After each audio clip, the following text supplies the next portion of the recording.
Ever get that, like, I don't know, that feeling? Yeah. When someone's trying to shut down any talk about a group's beliefs and they just hit you with but my insert religious or political group neighbor is a nice person. Yeah, it's like a classic deflection tactic. It is, right. And it gets tossed around so casually. But it really does make you stop and think, like, what does that actually tell us about the actual doctrines? Yeah. The core beliefs of a whole group. Well, and that's exactly what we're going to dive into today. Yes. You've probably heard this specific version, but my Muslim neighbor is a nice person. We're going to unpack that. Totally. See what it actually means, and more importantly, what it doesn't tell us about the fundamentals of a belief system. Right. And for this deep dive, we've got this really interesting piece called But My Muslim Neighbor is a Nice Person. Catchy title. Right. The author goes right at this argument. Head on. They're basically saying it's not the best way to judge a whole religion. Right. Islam in this case. And get this, they even use this kind of bold analogy with Nazi Germany. Wow. Okay. Yeah, to make their point. And then they go into all these specific Islamic texts, too, to back up their case. So our mission, if you will, for today's deep dive is to really figure out if the niceness of one person, in this case a Muslim neighbor, right, actually changes our understanding of the written doctrines of, the group they belong to. And it's super important to remember this is not about judging individuals. Of course. It's about this relationship between personal behavior and what a belief system actually teaches at its core. And the cool thing is, like you mentioned, the way we analyze this can apply to all sorts of arguments. Not just this one. So let's break down the source's main argument here. Sure. Why doesn't just saying, my neighbor's nice, really address the core of a doctrine? Okay, so their main point is this. When you judge a doctrine based only on how individual followers act, you're making a big logical mistake. You're basically mixing up specifics with general truths. Just because you have a good experience with one person, their individual actions don't automatically tell you everything about the entire belief system they follow, Right. So their personal kindness, their character, that's one thing. But the doctrine itself is a separate thing. Exactly. Okay, got it. Now, the source uses some specific examples from Islamic doctrine to illustrate their point. Right. What are some of the key texts they bring up? Yeah. So they start with Quran 9.29. Okay. And in that verse, there's a command to fight those who do not believe in Allah until they pay the jizya with willing submission and feel themselves subdued. Okay, that sounds pretty direct.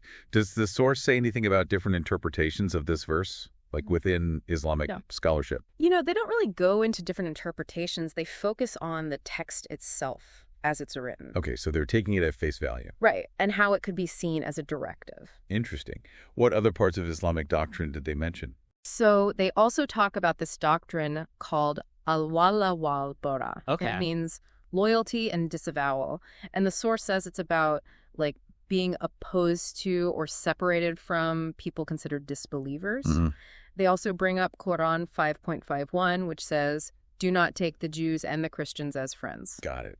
So it's not just about what Muslims might do, but also who they're supposed to be close to, according to the source's reading of these texts. Exactly. And then they bring up another one, Quran 9.5, Okay. often called the sword verse, which says, kill the polytheists wherever you find them. And they also mention Sharia law, right? Yes, specifically the reliance of the traveler. They claim it mandates jihad.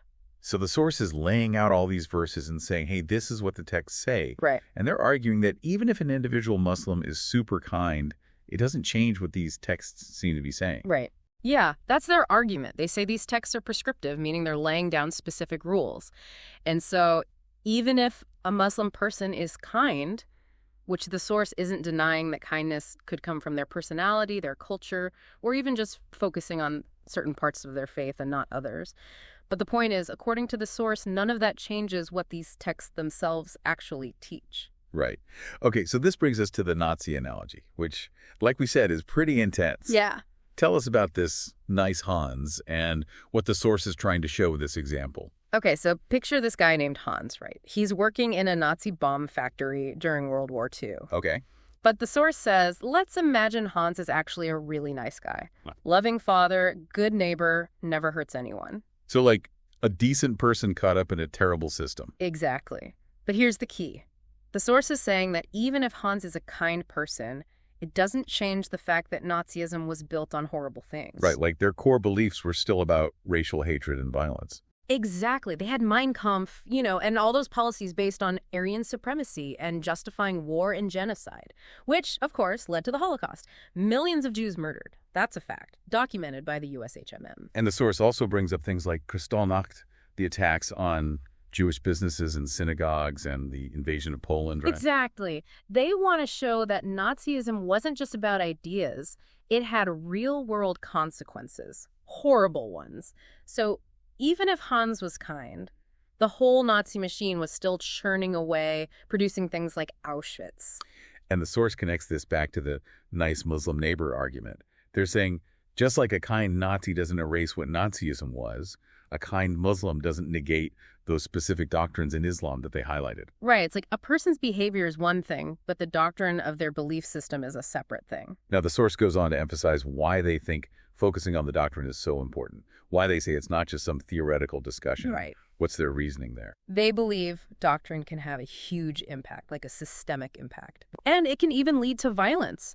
They bring up historical examples like the early Islamic conquests. They say that's evidence of doctrine fueling conflict. And then they bring it to the present day too, right? Yeah. They talk about the Taliban in Afghanistan, Boko Haram in Nigeria, citing reports from groups like Human Rights Watch and Amnesty International. Right. Those organizations are documenting these atrocities in detail. Exactly. And the source says these groups are actually using verses like Quran 9.29 and 9.5 to justify what they're doing, the killings, the attacks. So the source is saying these aren't just misinterpretations, but actual applications of what those texts say.